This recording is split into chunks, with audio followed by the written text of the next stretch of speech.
Today is June 23rd. The streak continues. Do we think we know why? I don't know. Also, the City Connect jersey's released. Let's get into it. You're listening to the Bridge to Buctober podcast.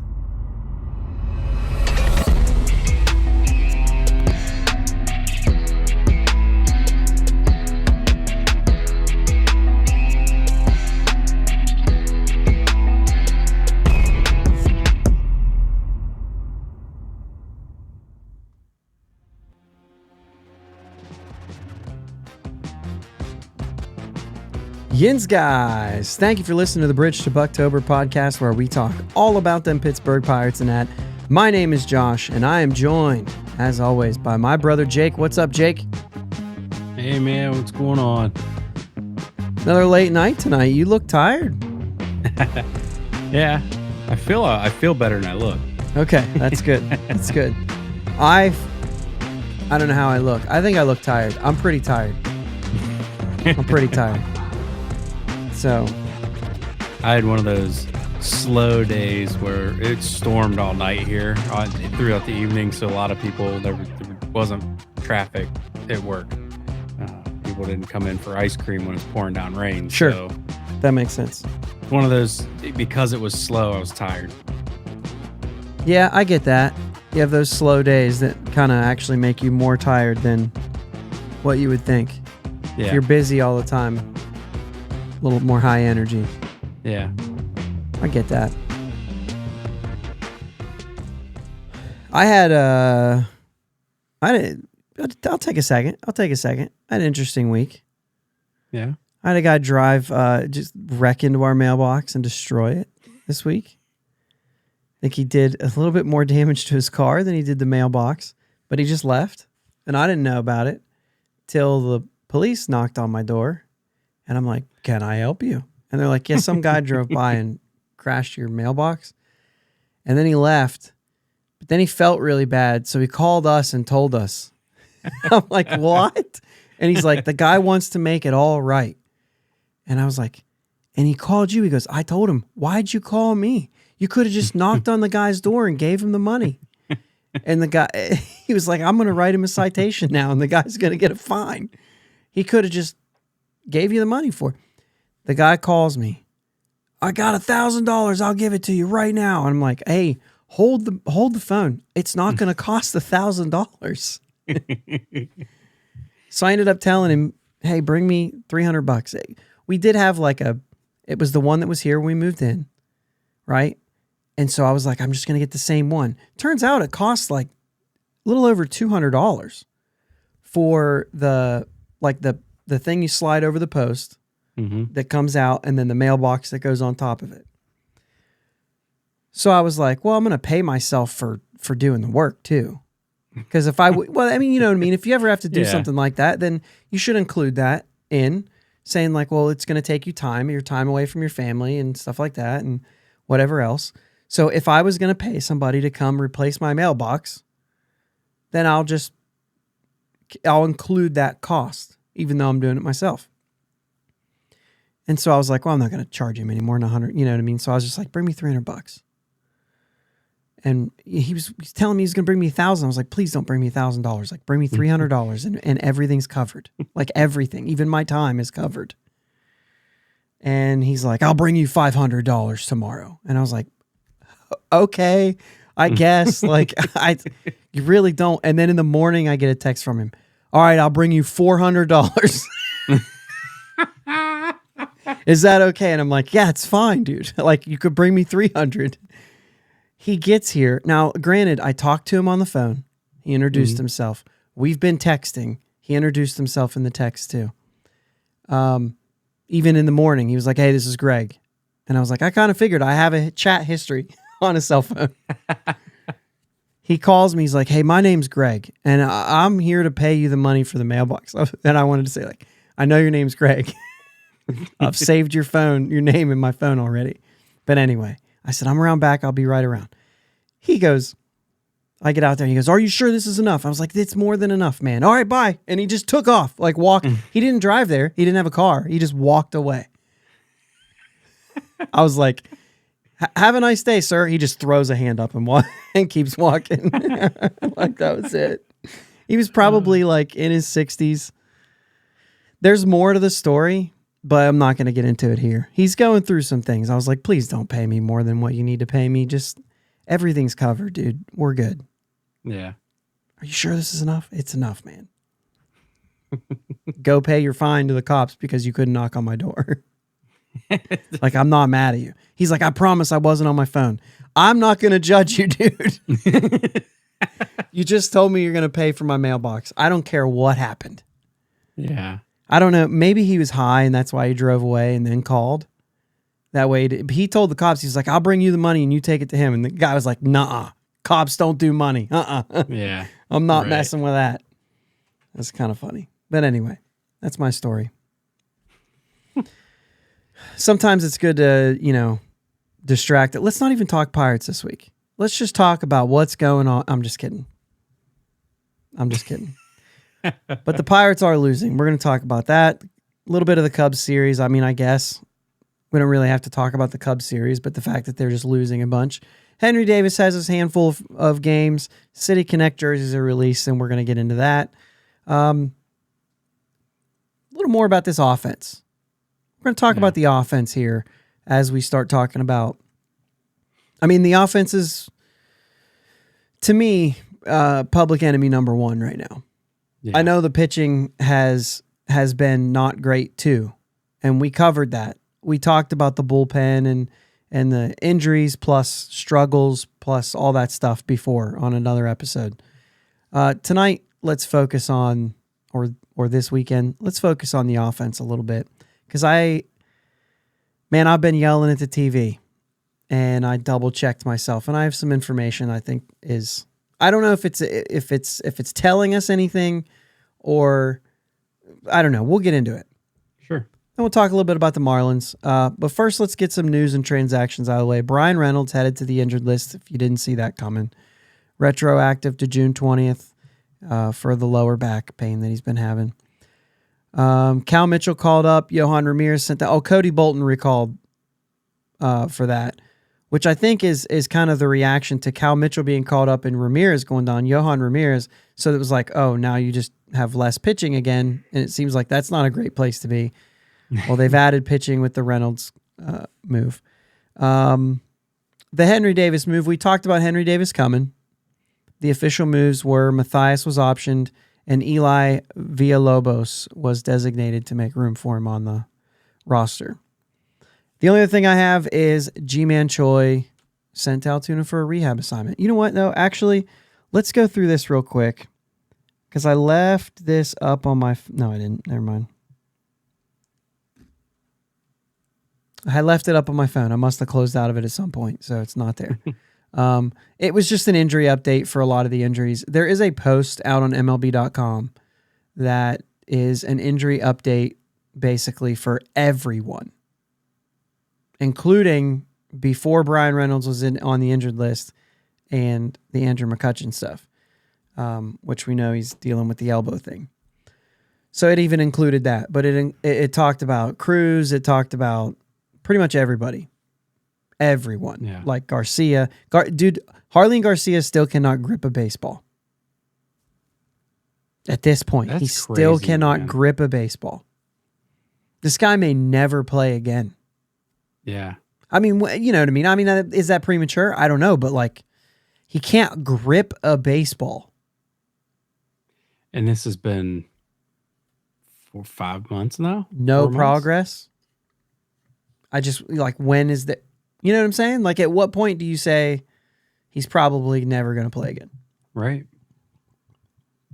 That's crazy. Yeah, I was really surprised to see that there was no change there. So, all right. So you want to talk about this? I mean, there's not much to talk about with the series. Let's start with Henry Davis. And we are recording this on Thursday night. So even though we typically go like series to series and stuff like that, like I don't want to rehash a bunch of losses right now. Like we were shut out every game in history of mankind. So We were shut out on Saturday. We did score 2 on Sunday, but then we were shut out on Monday and Tuesday. Scored 3 against the Cubs in the finale, but not putting ourselves in position to win games pretty much at all. Right. Got a lead in the last game of that series. It was gone. And we were already behind by the time too far behind by the time we started scoring again. And obviously on the 2 that we don't score at all, it doesn't help.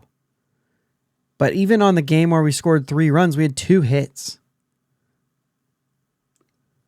Just an all-around.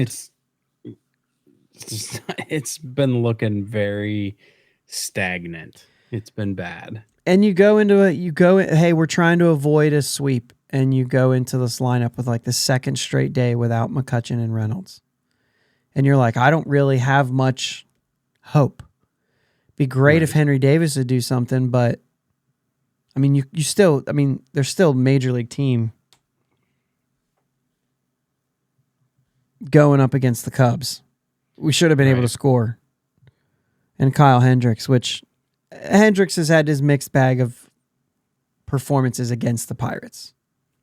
We've hit him around. I think he has like a 3.70 ERA against the Pirates in his career. So that's pretty good. But I know like you even said, like we've hit him a few times. Pretty good. Yeah. So maybe a little more recent, you know what I mean? But if Mancini doesn't make that bonehead play, we don't score in that game much either. Yeah. I say bonehead play, but it was an error. It necessarily wasn't a bonehead play. I don't like to. Physical errors are going to happen. I don't like to throw that into like mental errors. Yeah, it's a little different, right? Right. Physical errors are like, yeah, those are going to happen. Yeah.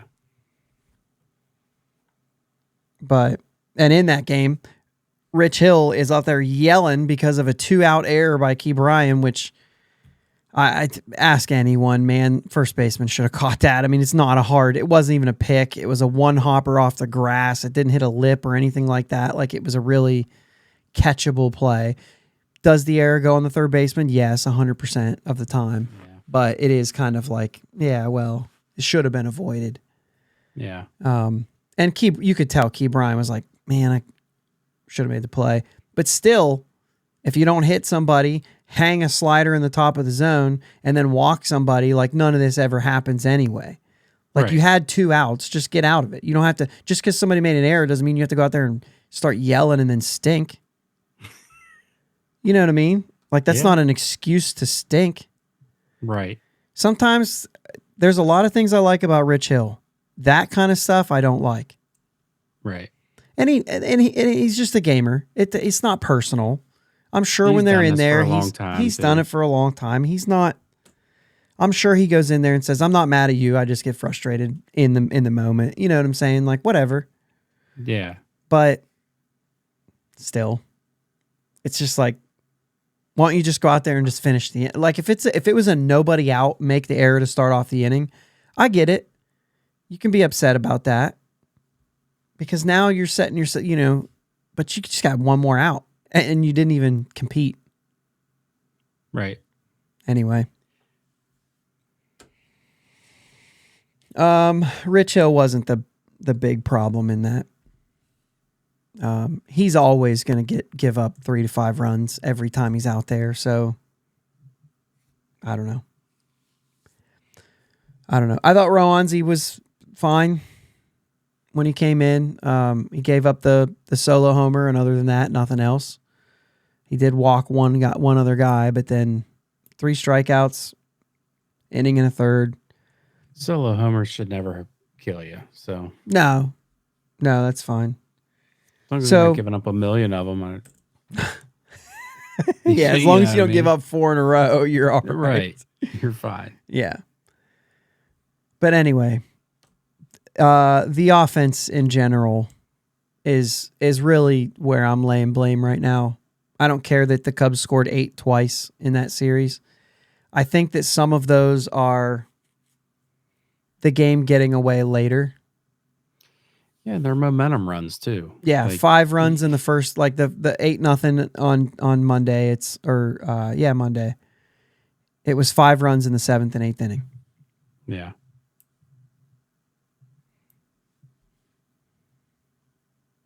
If we put pressure on them, they may not score those runs.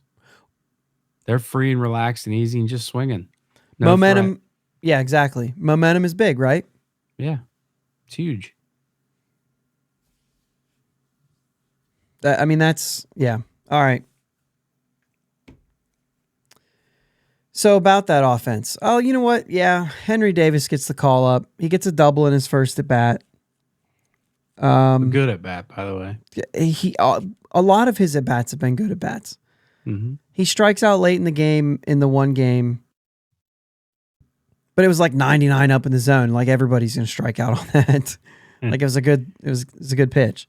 Yeah. But he had the double off Smiley, 1 for 3 in the first game with a walk. I'm looking it up. I didn't have that clicked on there. 0 for 4 with a strikeout, and that's Stroman and company. That was, you know what I mean? That was a tougher matchup. And then the finale against the Cubs, he was, why can't I find his, there he is. It says 0 for 3 with a run scored and a strikeout. How did he get on? He got hit by a pitch in that game, didn't he? Yeah, I'm pretty sure he did. 0 for 8 with runners in scoring position for the team, by the way. I'm pretty sure he got hit by a pitch. Yeah, he did. Yeah, is that surprising? 9th plate appearance, I mean. He gets hit by a pitch. Fitting. Right. But then, because we're recording this on Thursday night, against the Marlins in the 8th inning, which should have been a big-time blow in this game, Henry Davis hits his first career home run. We're going to give it to him. This is for the double. This is for the home run. It's been a slow week, but listen, you're not going to be the only guy in an offense that hits. Right. You're just not going to be. It'll come. Hopefully he can get a few hits in there that might spark something going. I mean, 4 runs tonight. Hayes also hit a home run in the 8th inning. We were up 4-1. Bullpen collapsed. Yeah, dude, these are the types of things that happen when things are going bad. Yeah. And I'm not making an excuse for it, but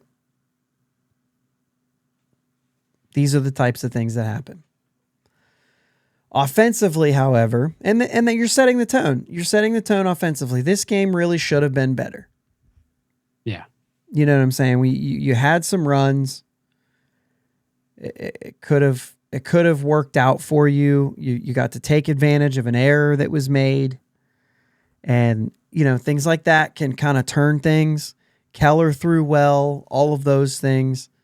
And yet the dominoes still fell. There's a lot of pressure that young guys are going to feel. And you talk about who coughed it up was Moretta, Majinski, young pitchers without a lot of experience. And we know Moretta's been great. So, sometimes a guy who's been so good, you give a pass. Okay, sure. You're struggling, right? We know he's struggling right now. This has been has been a few of them, right? You even said before we recorded, what was it you said? I said maybe he's going to end up on the IL if he has another bad outing. I'm going to put you on the IL so you can think about what you've done and then come back and be better. Think about what you've done. I mean, he's got options too, so he could be optioned. I don't know if he's been optioned yet this year. I know that Yohan Ramirez has, and so that was an easy, let's send him down, get him right kind of a thing. I don't know. But the offense, because I think that there's a lot of us, and this is where we're going to get into some meat and potatoes here. Gosh, I miss meat and potatoes. I won't tell you I had that for dinner the other day then. Well, of course you did. Why wouldn't you? Everybody does. I don't know. Anyway, the offense is something that is struggling or is frustrating all of us right now, fans. And I know I am one to say that I have looked at the TV and said, "Why didn't you swing at that?" And I get so tired of this approach where we're trying to get walked. And I just can't stand it. Now, I'm going to preface this with, I decided I was going to look this up. And right when I did, I started looking some stuff up the other day. And so I'm not sure. I'm gonna call out some numbers here. Any numbers that are for June. I'm not sure like what day that finished because it was sometime this week. So I don't know if the games before or after could have altered these numbers a little bit, but you get the point. Yeah.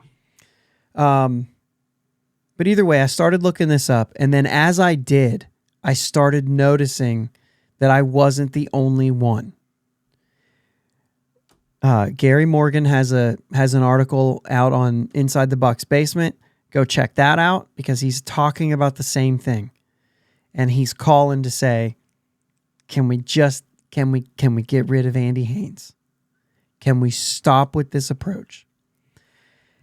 And then later, I'm always trying to listen to everybody's podcasts and see if there's anything I'm missing. You know what I mean? But like, I like to hear the different takes, and sometimes they're different than mine. And I like that because then it can, maybe sharpen some of the things that I'm thinking or whatever. And Ethan on the Locked On podcast had a message for Andy Haynes on his episode. And I'm sitting here with all this stuff in front of me, and he's going on his thing. And I'm like, man, I'm there, man. I feel the same way.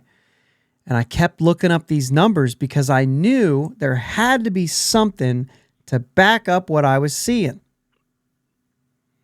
And I know that you and I have both gone at length talking about this passive style of plate approach. McCutcheon's one thing. You know what I'm saying? Like, he's not chasing. But like, we are just it feels like taking so many pitches right down the middle. And it's so frustrating. Yeah. So let's get into the numbers, man. Let's get into the numbers and just chime in when you have a comment. Yeah. And get in my way, and I'll stop so that you can cut in there, because I'm going to kind of go through some things. We know that this was a problem last year. We already know that. We complained about it at length last year, specifically Vogelbach and Yoshi, right? Those were the two that we were just yelling at during episodes. So maybe these numbers were really inflated by them. But here we are. We're talking about Andy Haynes. We're talking about called strikes. And this is where I started. Trust me, this is here. Called strikes on fastballs over the heart. So I'm using StatCast.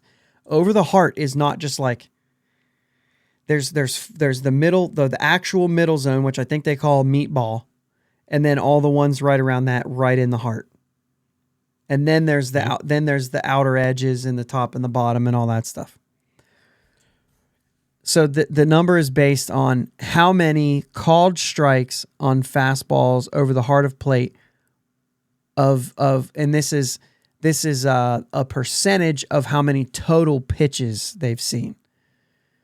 So if I take a fastball over the heart of the plate and the next one is up and away for a ball, then I've taken 50% of the called strikes over the heart of the plate. You see what I'm saying?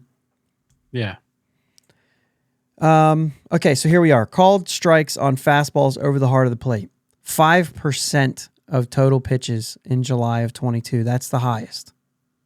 So understand that we know that this team was doing that a lot. So 5% seems like maybe a lot. And maybe we'll get into some league averages here in a little bit. March, April, 22. May, 22. June, 22. Those are all 4.8, 4.5, 4.5.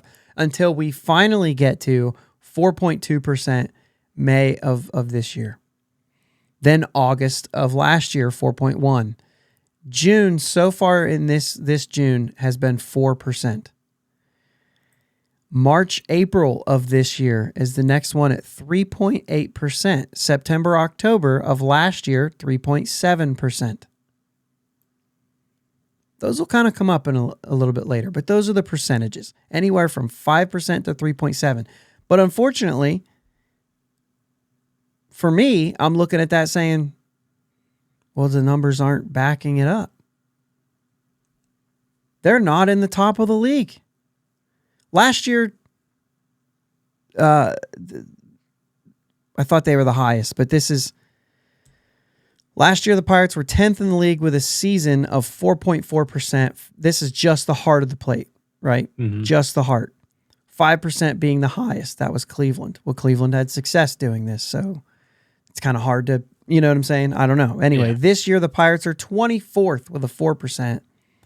The highest is 5.5%. That's Boston. Cincinnati, Milwaukee, San Diego, Arizona, Oakland, and Miami, all 5% or higher. 4.5% is league average, and we're at 4%. So I'm like, this isn't right. Because the data's not backing me up. Yeah. It's not much different when I remove the fastball filter, we're 20th in all pitches taken over the heart of the plate. We're at 6.9%. The league average is 7.2%. And you understand that sometimes a breaking ball right down the middle is still not the pitch you want to attack. So you give them a little bit there, but it's still the heart of the plate. Yeah. When I change it to all pitches anywhere in the strike zone, just called strikes that we're not swinging at, they're 13th, 14.8%, where the league average is 14.6%. And I did the ones in the zone because I don't want the ones that are out of the zone being called strikes counting against us. Sure. The Reds lead the way with 16.2% of called strikes anywhere in the zone, any pitch. And if you're curious, because it was an easy search, the Pirates are tied with the most called strikes on pitches out of the zone. I'm not sure what the conclusion of this is from just those little ones, but I just kept looking stuff up, dude. It doesn't look like this team is taking more pitches than anyone else. I disagree with the game plan and the Andy Hayes way, but it looks like it's the whole league again. Here we go. Another thing where we're complaining about our guy, when even if you brought in a new guy, it's going to be the same thing. We talk about Shelton's lineups, right? We're going down that same path. Yeah. So is this another thing we're looking from our experience and the data that's driving them, and these are one of those things where I'm like, are we outsmarting ourselves? Yeah, and that makes sense because the whole league's doing it, and the whole league in the on-base percentage I know is more important than a batting average. But to a point. And to a point, I was just actually having a conversation with my wife about this today. I understand we're eating lunch today at B-Dubs, and the Phillies were playing the Braves. We were watching the game, and Kyle Schwarber's batting leadoff, batting 190. Okay, I'm all on board with the on-base percentage is a big deal, but 190? Yeah. There's a line where I'm like, that's just not good. You're batting 190, but you got 20 homers. That's fine. Bat fifth, bat fourth. You know what I mean? Yeah. I don't care what your on-base percentage is. You're slow, you clog up the bases, and you're only going to hit 190, and you're going to hit more home runs than you are singles. So what? I'm looking this up. I don't understand it. On-base percentage 333. Which is good. It's not bad. I don't know if it's even good. For a leadoff guy, I mean, when you're batting 190, that's pretty good. Well, yeah, that's a huge difference. But I just don't understand this. I'm not comprehending something here that I understand that all these guys that are above me getting paid to do this understand. But as a fan, one of my notes. Hold on to that real quick. This. One of my notes says, "Or do we accept that there are smarter people than us in those positions, or else we would be in those positions?" Yes, and I totally understand that as well. I just have a hard time grasping that a major league player who's hitting 190 is even still on the team. And he's batting leadoff. Well, because he has 20 home runs. Right. And that's exactly why. Batting leadoff, I totally agree with you. I see the value in he does get on base. He is hitting 20 home runs at this point of the season. So there's definitely value there. I don't 100%. think. Yeah, but I agree with you. It's not at leadoff. Right. I'm failing to see what they're seeing. Yeah. And like I've said, and like you said in your notes, like it's not up to me to see it. But at the same time, I'm a fan and I'm watching the game and I'm frustrated about things like this. And I'm just like, I don't know how to get there to enjoy watching a team search for walks. Yeah. Man. I want to see you take advantage of mistakes. Yep. And they throw me a first pitch fastball down the middle of the plate. I want you to try to do damage with it. Yeah. Yeah, there are 99 different ways to look at this, and I'm sure this is not the one and only true data source to see. We know what we see with our eyes. We trust what we see with our eyes. A lot of times you can back that up with data. Sometimes you look up the data and you say, maybe it's not. The Pirates are 18th in called third strikes over the heart of the plate. 18th, though. They're not even in the top half of the league. 0.4% called third strikes over the heart of the plate. League average is 0.4%, so we're league average. We've done that 44 times this year, watched a called strike three over the heart of the plate. They're the sixth highest in called strike three anywhere in the zone, 1.3%. 133 times this year. League average is 1.1%. So maybe this is where we're doing it. Called third strikes in the strike zone. And for fun, seventh highest in called third strikes out of the zone. But there were other situations where the Pirates landed. There were some other situations where the Pirates landed in the top 10.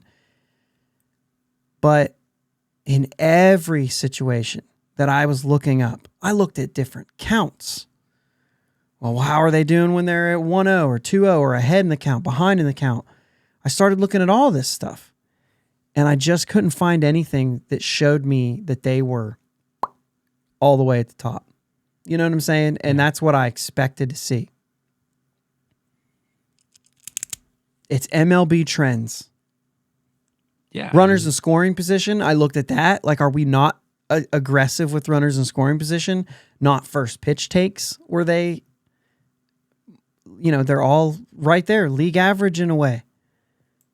I'll say this, by percentage, they've taken the most balls out of the zone in the league. Pitches out of the zone that they've taken for a ball, not chased. 35.7% of all pitches have been balls out of the zone that we're not offering at. And that's more than anybody else.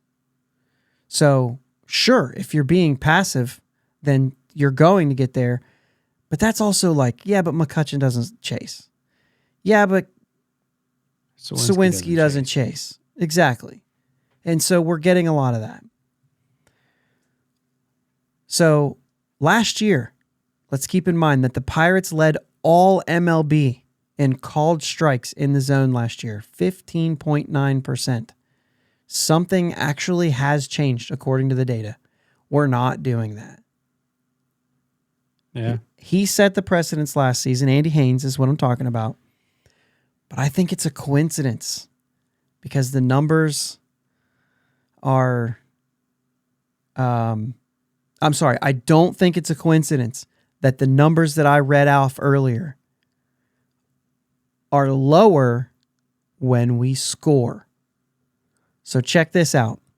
The four lowest called strike months that I read off when we started this segment was March, April of this year, August, and June, August, and September, October of last year. Those are the 4 months where we did it the least.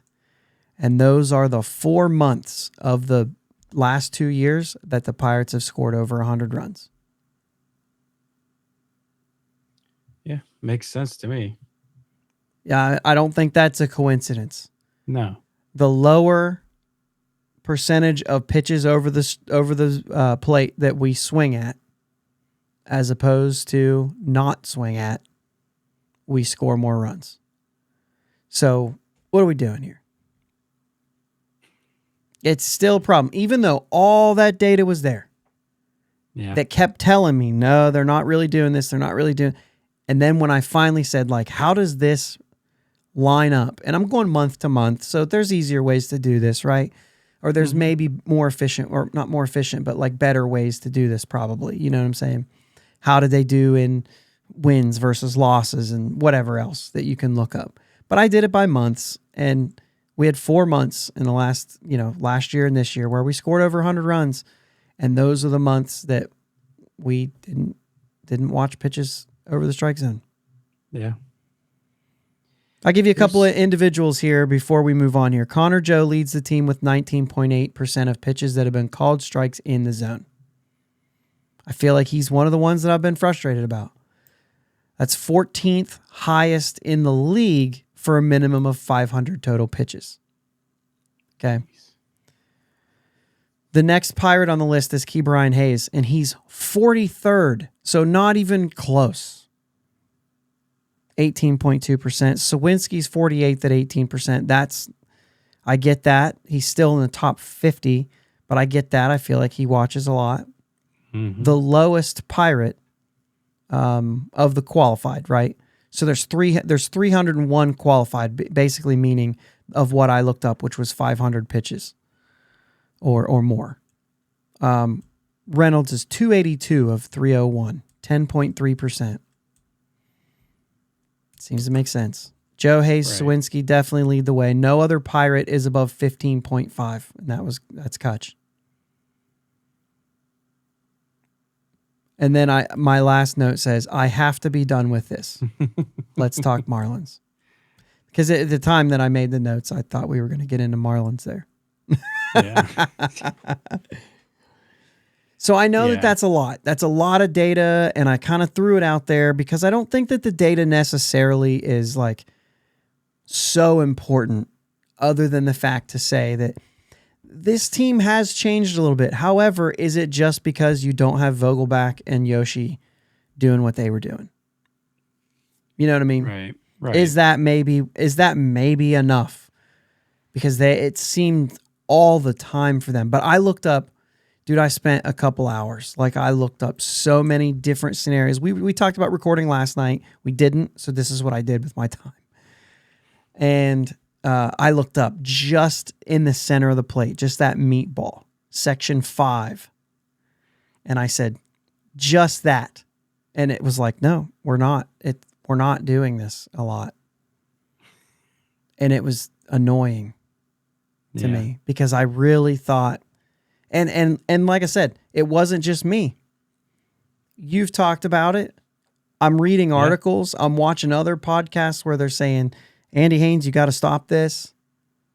And I looked up the data, and it doesn't back it up. I mean, it kind of does. What the data that is telling us is that it's not just us. Right. It's that it's another MLB trend.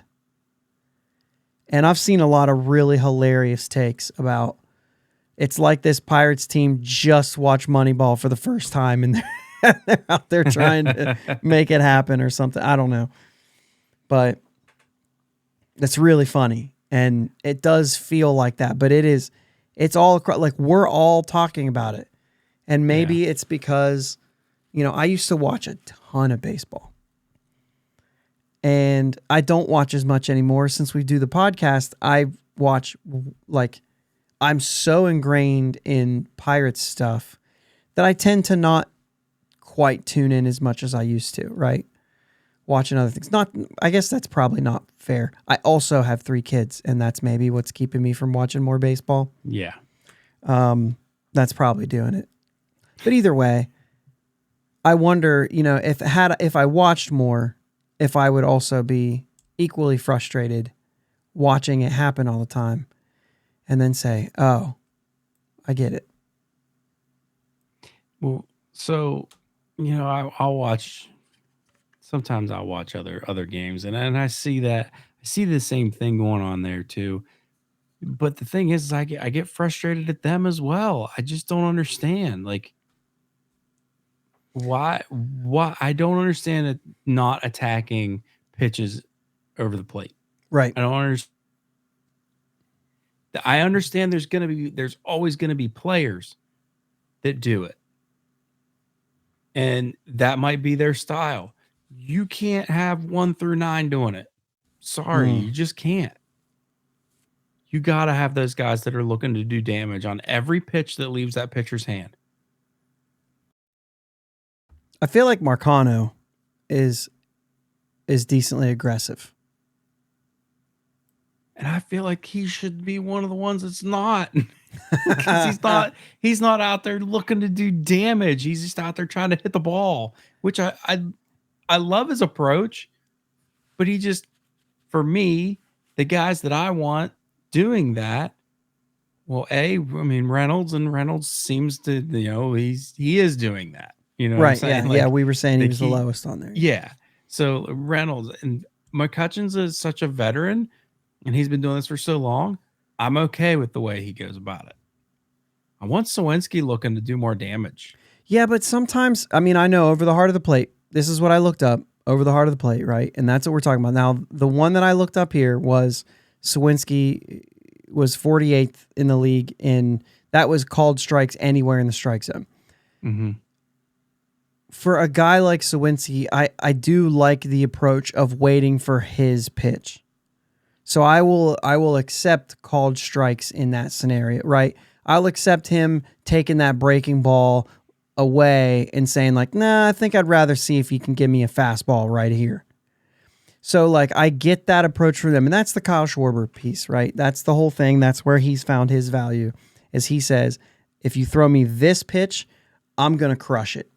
If you don't, you're probably going to get me out.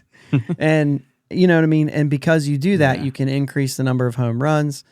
And man, I just don't get it. I really wish that a balanced lineup makes the most sense. You can't have a team full of, we talked about this, well, not on our show, but years ago when we were younger, when every one of our pitchers in the minor leagues were learning the same pitches. Yeah. They were saying, everybody's going to throw a sinker. Everybody's going to do this. And it's like that. Hey, it's not a one size fits all. Right. And I think that this approach is also not a one size fits all. Some guys will feed off of being aggressive and going out there and hitting. Yeah. And I would actually like to see some of our chase rates go up a little bit. Once we have 2 strikes, because I feel like we get caught looking a lot when they're close but not quite strikes. But I see what you're saying there. It's interesting, right? You want to see our chase rate. You'll allow our chase rates to go up if it means that we lower our called strike 3. Right. Yeah. Yeah, dude. Yeah, I don't want them chasing a ball in the dirt. You know what I mean? That's not what I'm saying. Like those ones that are right off the edge, like go after them. Like you can hit that pitch. Well, that's the other thing, is you can hit that pitch right off the plate. Mm-hmm. I'm not sure that Key Brian Hayes' home run today wasn't a ball low. Oh my gosh, it was. It absolutely was low. So you see what I'm saying? Might have been inside too. Might have been inside too. But the point is he went after it in order to protect the plate. I don't know if there was 2 strikes. Yeah, I'm not sure. But I was at work, but that, you know what I mean? That's the thing. I wanted to share the data that I looked up because it was frustrating to me that I felt like we were all complaining about this because it's so true. And I was just going to basically be the old man yelling at the TV saying, why can't we let this guy get out of here? And then I looked at it and I was like, dang it, the data is telling me that we're not going to be any better with the next guy. You know what I mean? Right. Now, the Right. data doesn't always tell the whole picture. This is why there's a balance. This is why you watch the game. This is why you talk to people. If you're in the organization, right, they have conversations with human beings, and the data is not everything. And I would hope that they're taking that approach, that the data is not everything. Yeah.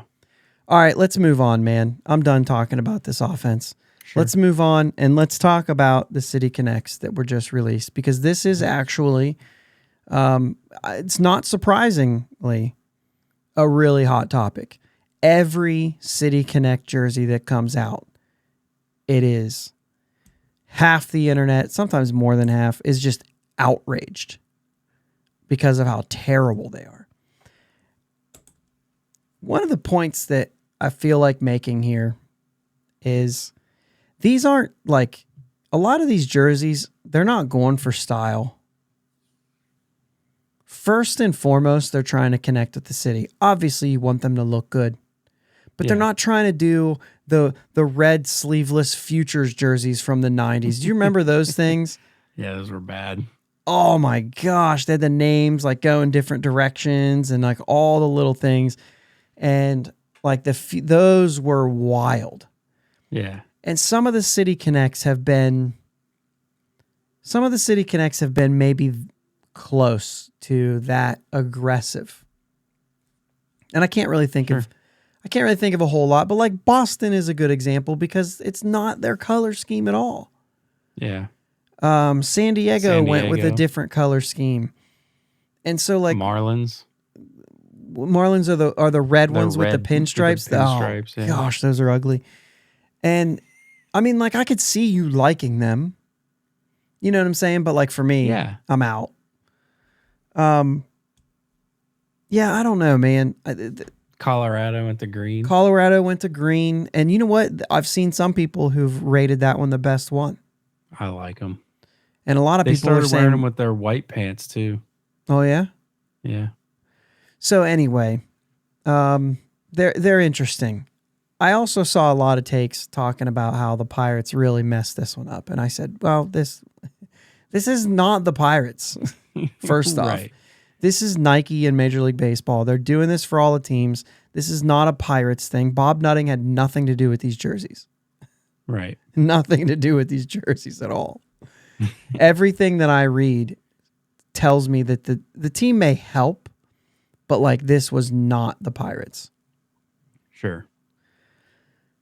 Why don't I read a couple things? Just some takes on, because I sent a tweet out today before they announced them, and I still agree with this.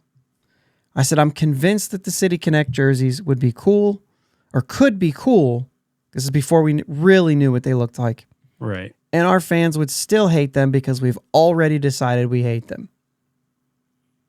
Now, a couple months ago, I probably said on this show, but I at least told you, if they're not all black, I'm not going to like them. And then the Reds came out, which is awesome, by the way. And then Baltimore came out, and they were both all black. And I thought, well, we ain't getting all black. Yeah. And then the leaked photos came out where it was the yellow top with the PGH, and we all saw that. We were all like, okay. And then a lot of people, thought that's kind of lazy. But like, what else do you want them to do? We're already the color of the city. We have Pirates written on everything. We went with the PGH. We went with the Pittsburgh abbreviation. That connects with the city. I like that. But anyway, one guy said he's just glad it doesn't have Yinzer on the chest. Another guy said he likes it. Let's see here. I'm trying to see what the other one. Jared Grubbs says that he wishes that the P logo on the sleeve could have been a new logo. Some of the other teams have gone with like a new logo, just to like spice it up or whatever. And, he said that. I'm trying to think of one that went with a new logo, and I'm just not sure. Didn't the Diamondbacks go with the new logo?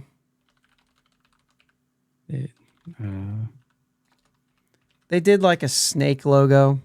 Yeah, it was like the Serpentines or something. Yeah, but like on the sleeve, it's like a different snake, I thought. Maybe it's just the S. Nope, it's their Arizona logo. Their Arizona A on the sleeve.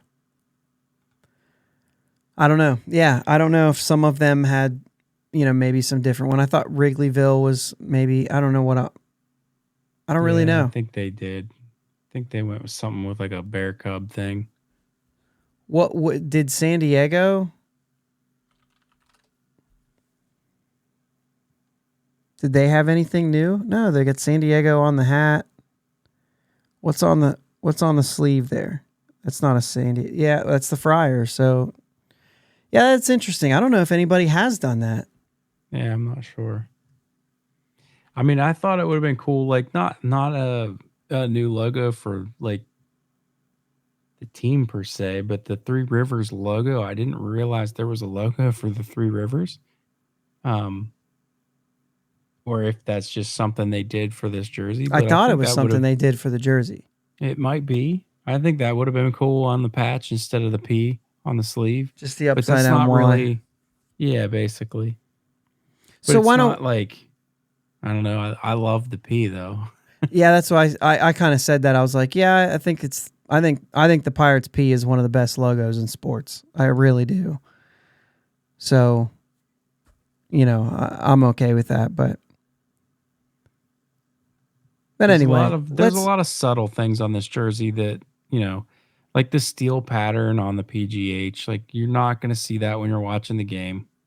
Yeah, so let me kind of read this through. The check, which is like the checkerboard, right? So the check is a reference to the graphic that appears on the seal of the city. Mm-hmm. I'm like, that's cool. Inside the check, they did the asteroid, which is the iconic shape that represents Pittsburgh's history in the American steel industry. The little, thing that's on the Steelers diamond logo. The Three Rivers, which is the upside down Y. This shape is a nod to the Allegheny Monongahela meeting with the Ohio. And they go through some different things. It's the riverfronts that have evolved over time, and water is one of the key components to life, serves as a showcase of the revitalization of the city along its riverfronts. And then inside the PGH, they did the bridge logo. It's the pattern inside the PGH on the front of the jersey, pays homage to the circular grates built into the windows of the pillars on the Clementi Bridge, named after the man who exemplified the Pittsburgh spirit. Reference to the city of bridges by doing that, and how they're vital arteries of the city, connecting people, Pittsburgh, to the other people, and to the Pirates. So you have the bridges, which is one of the things that I wanted included, something that had to do with the bridges.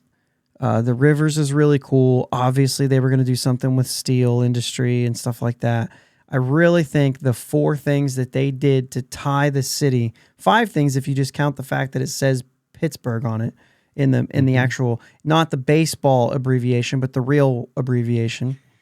Not the real, you know what I mean? Like, but the city abbreviation of the actual Pittsburgh. official. Right. And so, like, we saw the leak images, and I saw the PGH, and I thought, it's okay. You know what I mean? But now that you notice, there's more to it. Mm-hmm. And you see that more to it. Yes, it's very subtle. Dude, the Orioles City Connects, the biggest design that they have is on the inside of the jersey. Yeah. And so, like, at least they didn't do that. And a lot of people have hated that. Yeah, and that's the way Atlanta's is too. It's written on the inside of the collar on the back. And it's just like, what do you know what I mean? Yeah. I don't know why you would put it on the inside.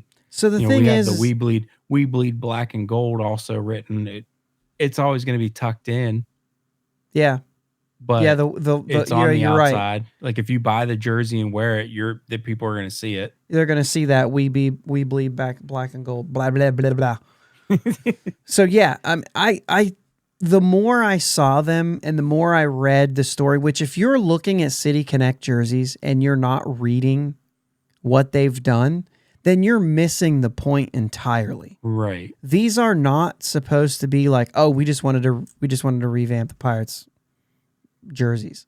Like that's not what this is. This is a way to connect with the city. I think they did a really good job of connecting with the city. Did they do a good job of implementing the design? That's an opinion. So Right. people can have different opinions. Some people think it's too subtle. Like you said, you're not going to see it. You know what it reminds me of though? When I see the black and the yellow, Yeah. it reminds me of these old 70s uniforms with the black pants with the pinstripe down the side, the yellow jersey. You know what my take is on this? I wish it was a pullover because I miss when the Pirates wore these pullovers. Yeah. And if you're not on video, I'm sorry, I should have explained that more if you're just listening audio. I have a Kent to Colby. Basically, this is so rare that or so crazy that this happened today. My wife at work, somebody came up to him to come up to her and said, I was cleaning some things out of my house and I went to a Pirates game one time and this was the giveaway. And they were like, he said, I don't really need it. Do you think that you guys would take it? And Katie's like, yeah, it's just teak, right? It's just this old teak statue figure. And so I'm going to find a spot for it here in the office and put it up. But it's that jersey. So I was like, oh, I'll just actually keep that on my desk right now so I can point that out. He looks really funny. If you're watching on video, check this out. But anyway, Glasses. yeah. So anyway, it does remind me of those jerseys, which I think is kind of a cool way to say, well, but at least they kind of look like the throwback jerseys they used to wear. Yeah. And so I think that's pretty cool. I think they did a good job to connect the city. Could the design have been better? Maybe. I tend to like subtle. That's kind of my, you know what I mean? That's why I wanted all blacks. But yeah. I mean, I think they could have done a thicker stripe down the side of the pants, but I don't care either. yeah, these are very. I'm not going to nitpick this. You know what I mean? That's Like, it. It's just, That's me. That's me too. Me nitpicking. I could have said, "Oh, I wish it was a pullover." But like, does that really matter? No. If I ever buy anything that has this on it, it's going to be a t-shirt anyway. I don't buy jerseys. So it's going to be a pullover. It's going to be a pullover. I thought it was pretty cool. The videos were cool. The hype is, it's marketing 101. They're going to hype it up. Yeah. Every one of them has been hyped up. Nike puts a lot of work into this. At least I assume they do. So they're going to push it. This is their thing that they've wanted to put into baseball since they took the jerseys. So I don't know, man. Send us your thoughts. Put them, if you're on YouTube, put them in the comments down below on whether you like them or not. Try not to use things like they're so stupid, they're so lazy, but say, I think they're stupid. I feel like they're lazy. Because the thing is those are all opinions. Everybody has one and they all stink. So I cleaned it up a little bit. You like that? Even like JP, our older brother, he messaged me and said, man, I really wish they did something with the bridge. And I said, yeah, it's just really subtle. They did that one little thing with the bridge, but I can see they where did the two things. Yeah, they did the pattern and the PGH is written in the arc to. I missed that. So okay. if you're reading that in the very very intro that we bleed black and gold PGH texture. Yep. Yeah. It's inspired. Well, that's inspired by the texture of the Clementi Bridge, while arcing text nods to the city's iconic three bridges. The Three Sisters. Okay. So a couple different things. So PGH is supposed to look like the arc of the bridges. I didn't realize that. So there is some of that in there, but like he was saying, oh, I wish that they did more with a bridge. Maybe a bridge across the jersey or something like that. Yeah. And I get that. We all are going to have our little things that we say. And it's like that with every City Connect thing that comes out. Mm-hmm. What we could have just had somebody driving into a tunnel with their brakes on.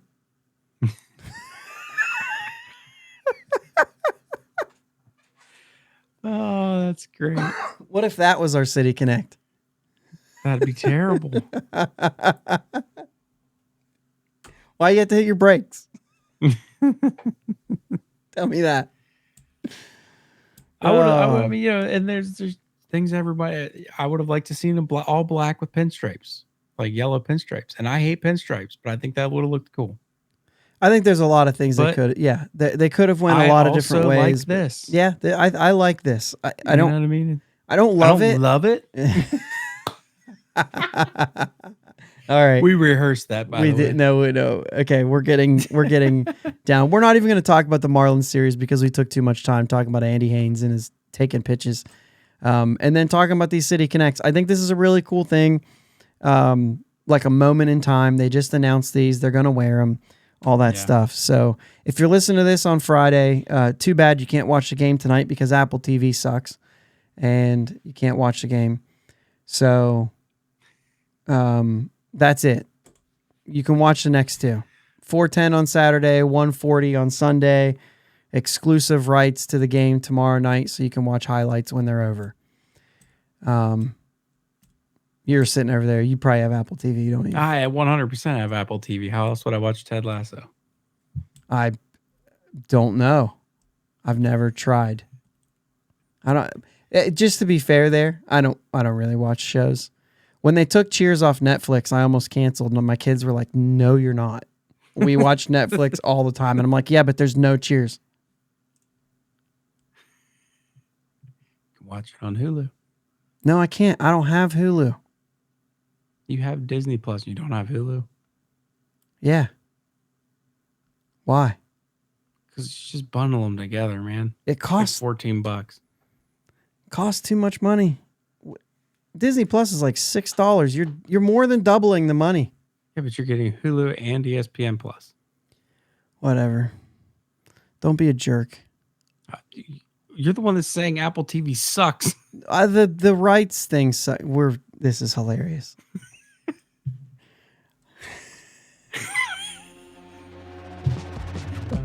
Let's go Bucs.